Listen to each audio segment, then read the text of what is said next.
करता हूँ, स्वागत करता हूँ। यद्यपि मैं बाहर से आया हूँ, मेरा स्वागत करना चाहिए, लेकिन मैं एक ब्यूरोक्रेट,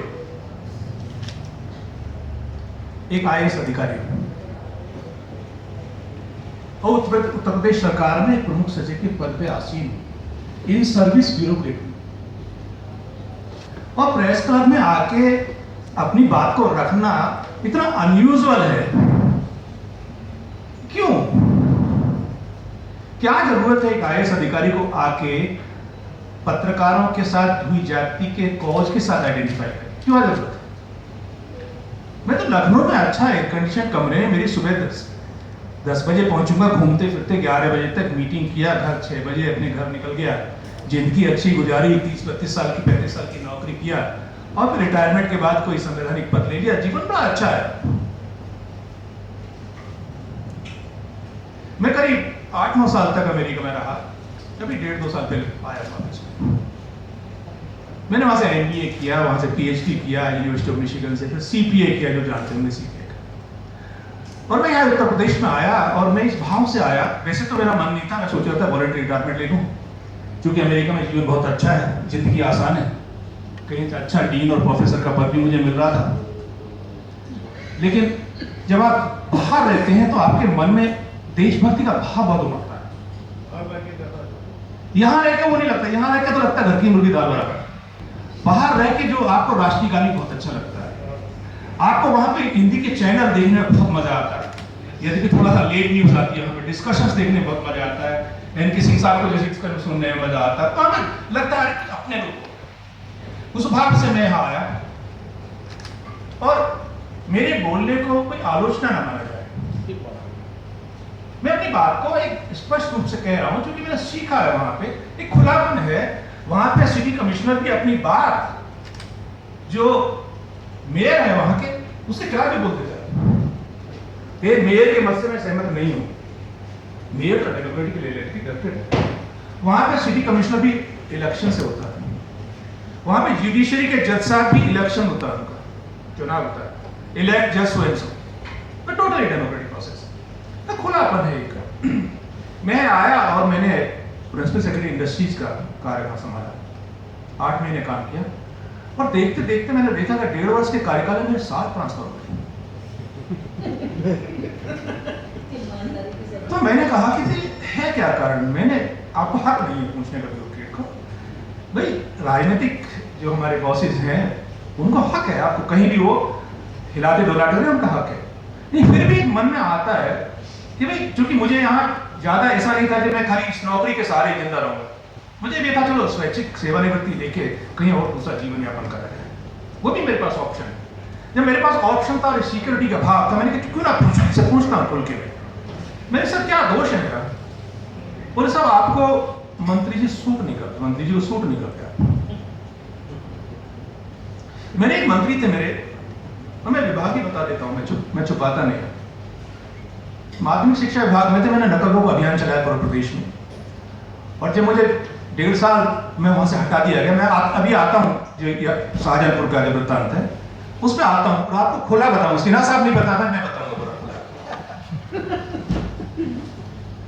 तो मैंने उससे कहा मंत्री से, मैंने कहा साहब आपकी छवि बहुत खराब हो रही है, आप 15 लाख 20 लाख रुपए ट्रांसफर पे लेते हैं, सर ये मत करा करिए, आपकी बहुत छवि खराब हो रही है, मैं अच्छा काम करूंगा, आपकी विभाग में छवि बनाऊंगा, ये मेरी गारंटी है। मैंने कहा साहब मुझे 1 महीने विभाग में हुआ है, लेकिन मैं गारंटी देता हूं कि आपने कोई पैसा नहीं लिया, मैं आपकी ईमानदारी के लिए वाउच करता हूं। तो उन्होंने कुछ ना उनका चेहरा एकदम ब्लैंक था, मैं सोचा था खुश होंगे, मैं तारीफ कर रहा हूं, तो मेरे साथ डायरेक्टर बैठे हुए थे, उन्होंने कहा साहब ऐसे मंत्री से बात नहीं करा जाता। हमने कहा यार अमेरिका में थोड़ा अमेरिकनाइज हो गए हैं, 8-9 साल रहे हैं, वहाँ प्रोफेसर भी फर्स्ट नेम से बुलाते हैं, तो मैंने कहा मुझे कोई डर नहीं है, अगर ये ट्रांसफर कराना चाहे तो करा दे। तो वो बोले मुझसे चुपके से, लेकिन 1 महीने में आपने ट्रांसफर करने ही कहा है, यानी कि लेता मैं पैसे, लेकिन जब ट्रांसफर ही नहीं करनी तो कहां से ले लूं? अब ये माहौल हो गया। पहले कभी देखो 8-10 साल 12 साल की बात मैं कर रहा हूं उत्तर प्रदेश, और फिर कह रहा हूं ये सरकार की आलोचना नहीं है, हालांकि कुछ लोगों को लगता है सरकार की आलोचना है। 10-12 साल में मैंने देखा है, मैं प्रदेश छोड़ के गया था, इतना व्यापक परिवर्तन आ गया। ये पूरी ब्यूरोक्रेसी का पॉलिटिसाइजेशन हो, राजनीतिकरण और जाति में पूरी ब्यूरोक्रेसी डिवाइड हो गई यूपी में। मुझे पता चला बिहार में भी हाल है। ऊपर से लेकर नीचे तक, थानों तक, तहसील तक, लेखपाल तक जाति में विभाजित कर, और जाति के आधार पर ये अच्छा थानों की पुलिस के देखिए, वहां राजनीतिकरण भी हुआ और अपराधीकरण भी हुआ। अब पुलिस के हमारे अधिकारी जो नीचे के लेवल के, सबको नहीं कहता हूं, उनका राजनीतिक रूप से भी वो जुड़ गए और अपराधियों के साथ ही मिल गए। अभी आपने नोएडा में देखा होगा, दो गैंग के बीच में बात हुई, वो अपराधियों से मिलकर अपराध कराने की बात है। अगर पुलिस की जो भूमिका है वो संरक्षक की भूमिका है, पुलिस की भूमिका है to protect the life and property of the people, ये पुलिस की भूमिका है। हो रहा है other way round, to loot the property of the people and connive with the criminal and instigate him to do a crime. ये rule defined. मैं बहुत घूमता हूं, मैंने नकल रोको अभियान, जब मुझे माध्यमिक शिक्षा से हटा दिया तो एक संस्था हमने बना ली वास्ट करके, उसके मेंटर के रूप में हमने पूरे प्रदेश में चलाया नकल रोको अभियान। और नकल रोको अभियान में हमने 38 जिलों में घूमे, मैंने सड़कें देखी पूरे प्रदेश में। अब मैं आता हूं जागेंद्र के केस पे। क्योंकि मेरा कैरियर पत्रकारिता से शुरू हुआ, इसलिए थोड़ा सा मुझे पत्रकारिता लगा, IAS में बाद में आया। मैं कहता हूं कि जब पत्रकार दुर्गा नागपाल के इश्यू को या खेमका के इश्यू को उठाते हैं और उसको प्रोटेक्शन देते हैं, उसको पैम्पर करते हैं, उसको बचाते हैं, तो ब्यूरोक्रेट का को नहीं आना चाहिए क्या जब पत्रकारों पे कोई जाती हो? उसको नहीं आना चाहिए क्या? इसका कौन सी ऐसी बात है, कौन से संविधान का उल्लंघन हो जाएगा, कौन से कंडक्ट रूल्स का उल्लंघन हो जाएगा? All India service conduct rules के अंदर, मैं चूंकि आप लिखने पढ़ने वाले लोग हैं जरूर देखें कि धारा 15(3) में लिखा हुआ है, an IAS officer can involve himself in any work related to social और charity work, something like that, without the permission of the government, without the permission of the government. अगस्त 2014 में प्रेजेंट सेंट्रल गवर्नमेंट ने उसको बहुत खुलापन कर दिया। उसके 2-3 चीजें बहुत पसंद आई जो उन्होंने ऐड किए। A bureaucrat has to be politically neutral and he is accountable and responsible to the people at large, especially to the weaker section and aggrieved section. Here aggrieved section कौन है? पत्रकार लोग। एक व्यक्ति मरा है, मैं बताता हूं, उत्तर प्रदेश में 11 हत्या रोज होती है, 13 लूट और चोरी की घटना एवरीडे होती है, एवरेज की बात कर रहा हूं। 9 ऑडिटिंग के केस होते हैं, बलवा जिसको कहते हैं, छोटे बड़े। तो अगर 11 हत्याएं हो रही हैं और इलेक्शन पास आ रहा है, हर पॉलिटिकल पार्टी हर एक को चाहिए कि भी पत्रकार जितने भी हमारे पक्ष में लिखे, हमारी चर्चागिरी करें, और अधिकांश यूपी में करते भी हैं, हमें माफ करिएगा, मैं तो अधिकांश लिखते भी हैं। लखनऊ में तो मैंने देखा है, छोटे छोटे जिलों में ना हो, लखनऊ में तो मैंने देखा है।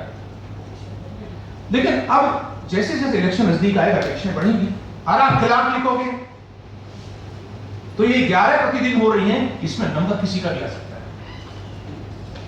तो ये मान के चले कि 3 पे अटैक हुआ है या RTI के कोई वर्कर पर अटैक, किसी का नंबर भी आ सकता है, मेरा भी आ सकता है।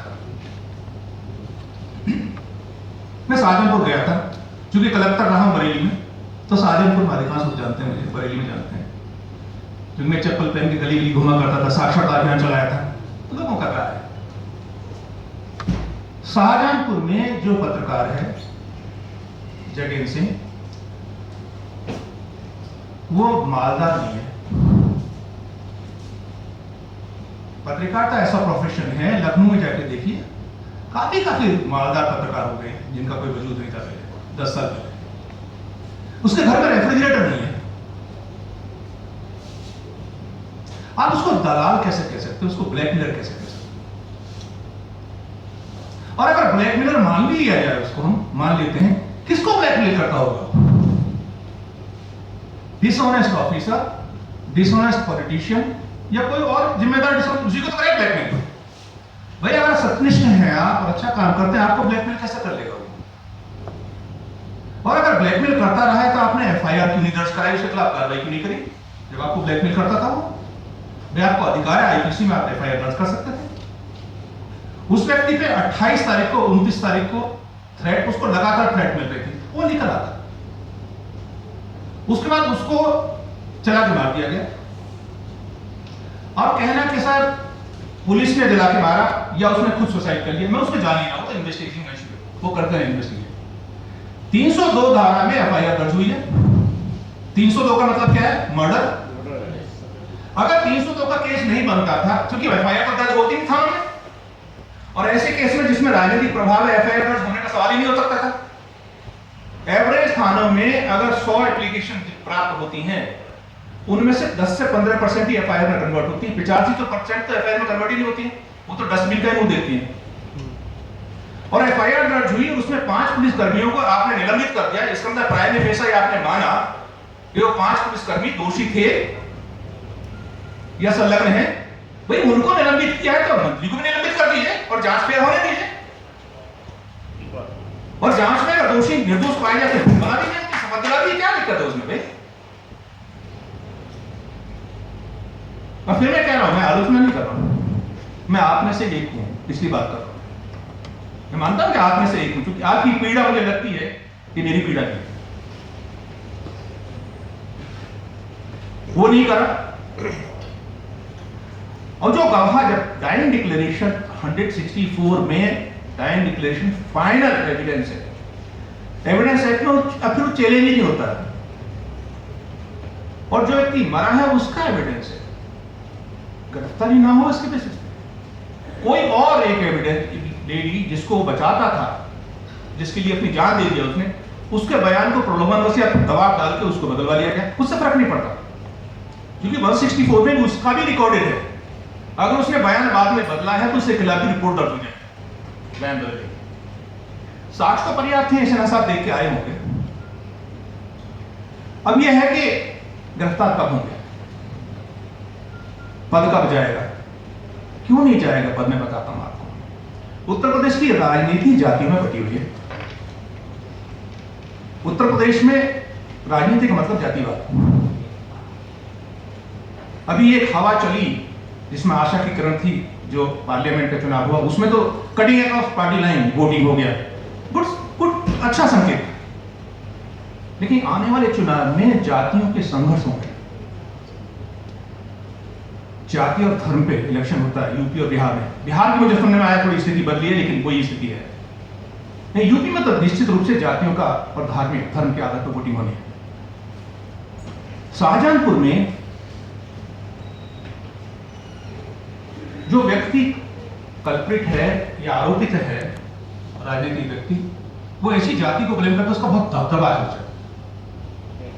उसको डिसमिस करेंगे, निकालेंगे, अरेस्ट करेंगे तो वोट चली जाएगी, चाहे वो कितना बड़ा क्राइम कर ले, वोट नहीं जानी चाहिए। तो इसका मतलब यह है कि जो पॉलिटिकली महत्वपूर्ण है कुछ भी करे उसको कुछ नहीं होना। प्रदेश के अंदर 3 लाख वांटेड क्रिमिनल्स वांटेड है, पेंडिंग अरेस्ट है। मेरी पुरानी फिगर, थानों में एफआईआर दर्ज हुई, वांटेड क्रिमिनल है, नहीं गिरफ्तार है। अगर कोई गिरफ्तार भी होता तो दिखा भी नहीं, उसका कोई मतलब थोड़ी। कॉन्स्टिट्यूशन के अंदर वेलफेयर स्टेट का concept, state is suppose to be a welfare state serving the people at large. कल्याणकारी राज्य की स्थापना का कॉन्सेप्ट कॉन्स्टिट्यूशन में दिया हुआ है। अगर क्राइम होता है, गिरफ्तार नहीं करोगे, रेप्स होते हैं, 7 to 8 रेप्स एवरी डे। अगर जन सामान्य सुरक्षित नहीं है और क्राइम हो रहा है और असुरक्षित महसूस करते हैं, तो कल्याणकारी राज्य कहां होता है? कितना विकास कर लीजिए, आप सड़क बना लीजिए, इंडस्ट्री ले आइए, कुछ ले आइए, अगर जन सामान्य असुरक्षित है, जन सामान्य को पीस ऑफ माइंड नहीं है, तो कल्याणकारी राज्य नहीं। जनता को सुकून मिलना चाहिए। मैं एक परिकल्पना करता हूं और हमेशा इसको कहता भी हूं कि काश उत्तर प्रदेश में कोई कभी ऐसी गवर्नमेंट आ जाए। मेरी परिकल्पना है, ईश्वर से प्रार्थना भी करता हूं क्योंकि थोड़ा आध्यात्मिक भी हूं, कि ऐसी गवर्नमेंट आ जाए कि रूल ऑफ लॉ एनफोर्स कर दे एक बार, 10 दिन के लिए करे, चाहे जितने वांटेड क्रिमिनल्स है अंदर, चाहे मंत्री है, संतरी है, विधायक है, अंदर, क्या संभव है? और मुझे विश्वास है ये जो होगा। नहीं होगा तो उत्तर प्रदेश को कुछ राजनीतिक लोग उत्तर प्रदेश कहते हैं, समझते पड़ रहा हो। उत्तर का संस्कृत मतलब कुत्ता। अगर आप उत्तर प्रदेश मानते हो तो फिर जनसामान्य को कुत्ते की तरह ट्रीट करोगे? जनसामान्य के मतलब क्या होता है? आप 20% 15% वोट पाके चुनाव जीत जाओ, 85% तो वोटर को देता नहीं, उनका ख्याल नहीं रखोगे, उनको मरने दो क्या? मुजफ्फरनगर का रॉइट हुआ, क्या जांच फाइनल हुई? कौन दोषी है? पकड़ा गया? अब तो अखबार में लिखना बंद कर दिया। गजेंद्र सिंह की हत्या का भी इश्यू बस थोड़े दिन का है, उस वक्त खत्म हो जाएगा। आज तक लखनऊ के किसी भी पत्रकार संगठन ने, मैंने अपनी फेसबुक पे लिखा है, किसी ने, भाई मैंने कहा एक कैंडल मार्च निकाल दो, गांधी की प्रतिमा तक चले जाओ 2-4 लोग। और मेरे यहां जो प्रतिक्रिया आई है, कुछ लोग जो जुड़े हैं वो देखा होगा उन्होंने, कुछ लिखा अरे लाइटनिंग से फुर्सत मिले तभी तो जाएं, अरे फलाने बिके हुए हैं, ये किए हुए, खूब प्रतिक्रिया दी लोगों। मैं नहीं कहता ऐसा दूसरा करना, मैं तो हर आदमी में अच्छा ही देखने की कोशिश करता हूं। मैंने बात किया सब लोगों से, मैंने कहा भाई कम से कम बस्ती में हो रहा है, गोरखपुर में हो रहा है, छोटे छोटे शहरों में हो रहा है, कस्बों में हो रहा है प्रतिरोध, और लखनऊ में नहीं हो रहा है। नहीं दिए चले अंधेरा। हो सकता है मेरी भाव जो है यहां से, मेरी आवाज लखनऊ के जो संगठन है उन तक पहुंच जाएगी। वैसे तो मैंने तय किया है कि 23 तारीख को हम इलाहाबाद में कराएंगे और फिर 25 तारीख को लखनऊ में कराएंगे। ये पत्रकारों को करना चाहिए। कल एक अखबार ने खबर लिखी कि यूपी का विपक्ष कहां गया? पार्टी विपक्ष है, विपक्षी यूपी का विपक्ष कहां गया? यहां तो 2 ब्यूरोक्रेट विपक्षी भूमिका निभा रहे हैं। आप कुछ सुना होगा कि अमिताभ ठाकुर और एसपी सिंह 2 ही लोग विपक्ष की भूमिका निभा रहे हैं। उनको पता है किसी दिन में सस्पेंशन हो जाएगा, तलवार लटकी हुई है। नहीं, आलोचक आपसे बताइए, सोशल कॉज के साथ आइडेंटिफाई करना किसी ब्यूरोक्रेट को, क्या ये कंडक्ट का उल्लंघन? क्या ये संविधान का उल्लंघन? ऐसे जिलाधिकारी आप साक्षरता रैली निकालते हो, निरक्षरता विरोध रैली निकालते हो, एड्रेस करते हो प्रॉब्लम। निरक्षरता किसके कारण है? सरकारी खराब नीतियों के कारण। जब कलेक्टर कमिश्नर रैली लीड कर रहे हैं, इसका मतलब सरकार की जो नीतियां खराब रही हैं उनको सुधारने के लिए रैली निकाल रहे हैं। तो उसको क्यों नहीं मानते हो आप सरकार का आलोचना? अगर पत्रकार की हत्या हुई है और एसपी सिंह प्रेस क्लब में आके बोलता है इस बात को, इसको सरकार की आलोचना मानेगी? अरे तो तथ्य है, आलोचना कहां है इसमें? आलोचना कई बार बिना तथ्य की होती है। यहां तो हत्या हुई है, जला के मारा गया है, उसको बाद में ब्लैकमेलर कहना और ये सब कहना, ये जैसा आपने बताया आपका थॉट है। क्योंकि आज के जमाने में इतना आसान है किसी को भी बेईमान कह देना, ब्लैकमेलर कहना, और जो प्रभावी वर्ग होता है उसके लिए सबसे आसान होता है उसको इस कटघरे में उठा कर उसको दबाना है। मैं हमेशा कहा करता हूं, एक मिनट, हमेशा कहा करता हूं, देश के अंदर, प्रदेश के अंदर नए प्रयोग होने दीजिए। नए प्रयोग का मतलब ही असफलता भी मिल सकती है, सफलता भी मिलेगी। मेरा प्रयास है ब्यूरोक्रेट नया लग सकता है, I am stretching my boundaries, समझ सकते हैं लोग। नए प्रयोगों को प्रोत्साहित करना चाहिए अपनी बात को कहने के लिए। भाई मैं एक सिटीजन भी तो हूं, आईएएस अधिकारी के साथ साथ। क्या फ्रीडम ऑफ एक्सप्रेशन मेरा हक नहीं है? क्या फेसबुक पे मैं नहीं लिख सकता? मेरे घर पे 3 महीने पहले 50 गुंडे आ गए सुबह के सुबह। उन्होंने कहा कि साहब, मेरे चपरासी बाहर से आया कि साहब आपको गाली दे रहे हैं। तो मैं थोड़ा ध्यान करके सुबह उठा, मैंने कहा भाई क्यों दे रहे हैं गाली? बोले साहब आपने कुछ लिख दिया अखबार में। मैंने कहा अखबार में तो मैं लिखता नहीं, मैं फेसबुक पे लिखता हूँ। तो मैंने कहा उनको मेरा फोन नंबर दे दो, मुझे कॉल कर ले। उन्होंने वहां से मुझे कॉल किया। मैंने उनसे कहा कि भाई तुम मुझे क्यों गाली दे रहे हो? उसने कहा आपने हमारे नेताओं के खिलाफ जो फेसबुक पे लिखते हो, कार्टून बना दिया आपने। हमने एक ऐसा कार्टून बनाया जिसमें एक, नाम नहीं लूंगा, जो निर्णायक भूमिका में केंद्र में है उनका फोटो है, उनका वो चारपाई पे सो रहे हैं, और चारपाई के नीचे जो उत्तर प्रदेश में निर्णायक भूमिका में है, वो चारपाई के नीचे सो रहे हैं। ऊपर वाला कह रहा है कि हमने ओलावृष्टि में किसानों को जो क्षति हुई उनको पैसा दे दिया। नीचे वाला कह रहा है हमने पैसा बांट दिया। ना पैसा दिया गया ना पैसा बटा। 16 जिले में घूमा हूं मैं अकेले अपनी प्राइवेट गाड़ी से जाता हूं कि किसानों को पैसा मिला नहीं मिला, और फिर मैं बताता हूं कि इस जिले में अंबेडकर नगर में शून्य पैसा बढ़ा है। आपने कहा 38 करोड़ रुपए अंबेडकर नगर को जा चुका है। मैंने जिलाधिकारी से बात किया, प्रमुख सचिव को तो सुनता तो है ही बात मेरी। मैंने कहा बताओ सर में कितना पैसा आया। उसने कहा साहब आपने मांगा हुआ है 44 करोड़, अभी एक ही पैसा आएगा। मैंने कहा लेकिन वो तो कह रहे हैं 38 करोड़ भेज दिया और बढ़ भी गया। ये कार्टून मैंने बनाया, फिर आपको बुरा क्यों लगा? मैंने कहा अच्छा क्या करना चाहते हो, मुझे मारना चाहता? नहीं, एक काम करो, पहले मेरे घर को तोड़ो, जब आएगा तो कुछ करके जाओ। हमें 10-15 मिनट में बाहर निकल के आ रहा हूं, उसके बाद मुझे मारिएगा, मेरे कपड़े फाड़िएगा। अगर आप ये भी काम करते तो मेरा काम फिर भी हो जाता है। कम से कम ये तो मैसेज जाएगा कि प्रमुख सचिव इस तरह का IAS अधिकारी प्रदेश में पिट गया, उसके कपड़े फट गए, कानून व्यवस्था कैसी है। मेरा काम तो हो गया। मैंने कहा बाय द वे मेरे घर के सामने CCTV कैमरा लगा हुआ है, आप जो बोल रहे हैं सब रिकॉर्डेड है, मैं देख भी रहा हूं आपको क्या कह रहे हैं। मैं बाहर निकल के गया और मैं बाहर लेके खड़ा हो गया, तो बड़ी बड़ी गाड़ियां थी, उसमें आए थे। हमने कहा भाई क्या लेके आए हो?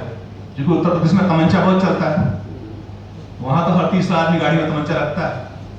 मैंने कहा गोली लेके आओ तो भाई मारो, और गोली नहीं लेके आओ तो मेरे कपड़े फाड़ दो चुकी। और 50 लोगों की क्या जरूरत है? मैंने तो अकेला हूं, बताओ लिटा के पीटोगे या खड़े पीटोगे? बोले नहीं साहब हम तो नहीं कुछ करेंगे, आप तो वहां कमिश्नर रहे, फलाना रहे। ये लेके आया है जिसको 2 साल से MLC बनाने का आश्वासन दिया हुआ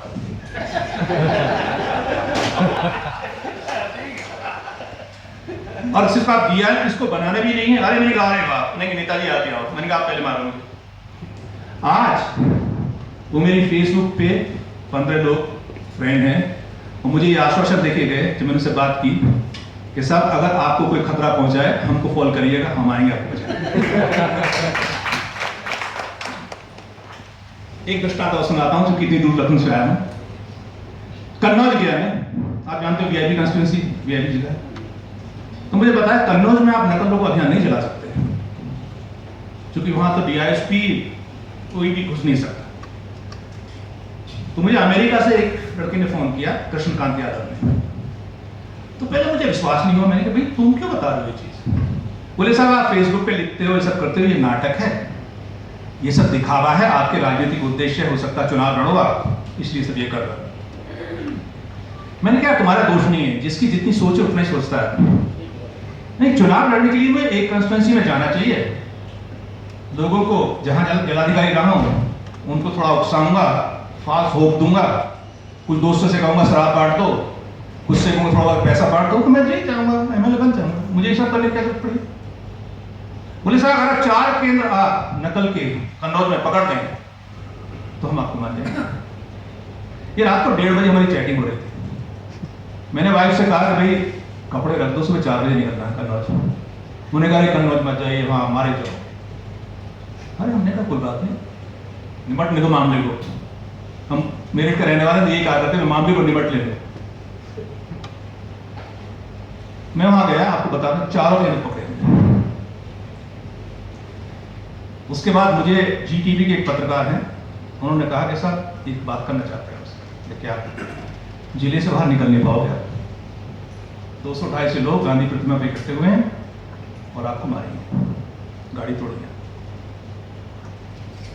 तो हमने कहा यही तो हम चाहते हैं, तोड़े गाड़ी हमें मारे। बोले नहीं हम पुलिस बुला लीजिए, देखिए यहाँ बता रहे हैं साहब, यहाँ बच के नहीं पाओ। मैं आपको फिर वही घटना मैंने किया जो वहां किया था। हमने कहा चलो वही चलते हैं गाड़ी। वो हक्के पक्के थे कि मैंने कहा प्रमुख सचिव आया हुआ जिसको आप मारने चाहता मैं ही हूं, चलो मारो। जब मैंने उनको समझाया, बात बताई, मेरी गाड़ी की पायलटिंग करके मुझे कन्नौज जिले की बाउंड्री से बाहर छोड़ा उन्होंने। युवा है वो तो भटक जाते हैं, तो समझाने की बात है, बहुत जल्दी समझता है। गजेंद्र सिंह की हत्या में मिनिस्टर को इस्तीफा देना पड़ेगा, जेल जाना पड़ेगा, मैं आपको लिख के दे रहा हूं। आप लोग धीरे मत पढ़ो, बहुत पावरफुल है। अपनी शक्ति को पहचानो, हर व्यक्ति में हमें हनुमान है, शक्ति को पहचाने। मैंने यही कहा था राहुल साहब से कि मुझे बोलने दीजिए, मैं थोड़ा झकझोरना चाहता हूं जो भी लोग हैं। क्योंकि 25-26 जिन उनमें जाता हूं मैं कंट्रीज में, 8 दिन का टीचर हूं, मैं यही करता हूं। हम बात करना चाहते हैं, क्यों नहीं भाई? लखनऊ में पत्रकार भी करेंगे, मार्च करिए, बात करिए, क्यों नहीं प्रेशर बनाएंगे आप? हमें निश्चित बता रहा हूं, नहीं करेंगे तो एक एक करके किसी का नंबर भी आ सकता है। क्योंकि इलेक्शन पास आ रहा है, सबसे अपेक्षाएं बढ़ेंगी। और लखनऊ में, जो लखनऊ को जानते हैं, लखनऊ में सूचना का मैनेजमेंट बहुत कारगर है आजकल। अगर आप मालदार होना चाहते हैं तो प्राइवेटली थोड़े दिन के लिए लखनऊ से शिफ्ट कर लीजिए। बहुत जल्दी पत्रकार मालदार हो जाता है लखनऊ में। जरा सा मुंह खोलिए। मुझे एक बहुत अच्छे पत्रकार हैं हमारे, आपको जानते हो, जीपी शुक्ला साहब, हिंदू के लिखते हैं, मैं उनसे बात कर रहा था। बोले, अरे सिंह साहब, खबर ना लिखने का पैसा जाता है, खबर लिखने का पैसा थोड़ी होता है। कुछ खबर लिखिए, उसको दिखाते फिरिए, तो अभी आ रहे मुझे लग जाएगा। सब खराब नहीं है, अधिकांश अच्छे हैं। अच्छा है, देखने वाली बात है। क्या करे पत्रकार, बताइए? मजीठिया कमीशन की रिपोर्ट लागू करी क्या? एक पत्रकार जब जिलाधिकारी मेरे पास आया करता था, सर मेरे मोबाइल रिचार्ज करा दीजिए, मोबाइल रिचार्ज करा दीजिए मेरा। मैंने कहा, भाई तुम तो हमारे ज्यादा के पत्रकार है, तुमको मिलना चाहिए। बोले, साहब न्यूज के बेस पर मिलता है, एक न्यूज लिखेंगे उतना पैसा मिलेगा, तनख्वाह नहीं मिलती। ईमानदार पत्रकार था भाई। जिलाधिकारी से कह रहे मेरा रिचार्ज करा दीजिए। तो बताइए, जब ये स्थिति है छोटे स्टिकर्स नीचे पत्रकारों की, तो क्या करें? मिलकर संघर्ष करके हम लोगों को सारा रास्ता खोलना पड़ेगा। और मैं तो आउटसाइडर हूं, मैं तो आपके बीच का नहीं हूं, पहले था पत्रकार, हो सकता है रिटायरमेंट के बाद फिर हो जाऊं, लेकिन लखनऊ से आया हूं, अपनी बात कहने आया हूं, और एक विश्वास के साथ आया हूं कि आप कुछ करेंगे, सब मिलके करेंगे। और मंत्री जनता के सामने किसी की चलती नहीं है। और पत्रकार जो समूह है, अगर एक जगह इकट्ठा हो जाए तो बहुत शक्ति है, और जरूर इससे हिलेगी सरकार। प्रेशर में है, और एक बात तय भी हो गया था सैक होना, अगर इनकी रिपोर्ट जल्दी आ जाती ना सेना साहब, तो काम हो जाता। रिपोर्ट में विलंब मत करिए, जो कहना कह दीजिए, दोषी हैं। क्यों विलंब कर रहे हैं? जो देखा है आप लिखो।